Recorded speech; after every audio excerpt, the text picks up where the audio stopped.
News Maharashtra K9 आवाज जनतेचा। मी गद्दार, नमक हराम व हरामखोरांना उत्तर देत नाही अशा कडवट शब्दात उद्धव ठाकरे यांनी सत्ताधारी शिवसेनेचे ज्येष्ठ नेते रामदास कदम यांच्या टीकेला प्रत्युत्तर देणं टाळलंय। मी गद्दार व नमक हरामना उत्तर देत नाही, मला ते देण्याची गरज वाटत नाही। ठाकरे म्हणजे काय हे संपूर्ण महाराष्ट्र व देश ओळखतो, त्यामुळे मी त्या गद्दाराला व हरामखोराला उत्तर देणार नाही असं ते म्हणाले। उद्धव ठाकरे आज पुणे दौऱ्यावर आहेत। त्यांनी तेथील पत्रकारांशी संवाद साधला।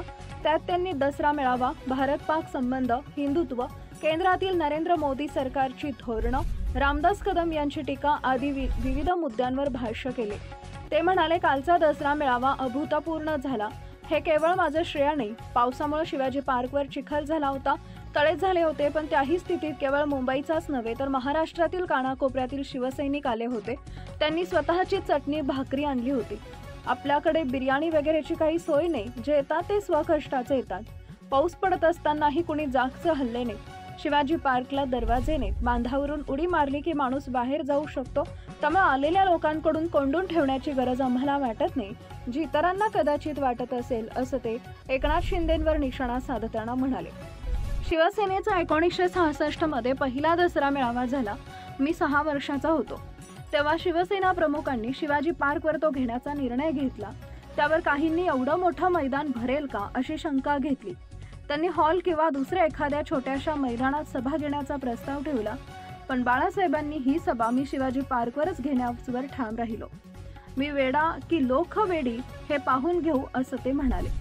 आता ते दोघेही वेडे नव्हते हे स्पष्ट झालंय।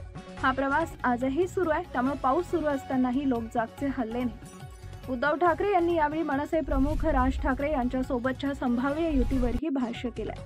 मी व राज 2005 मध्ये वेगळे झालो होतो, त्यानंतर आता पुन्हा मुद्द्यावर आम्ही एकत्र आलो आहे।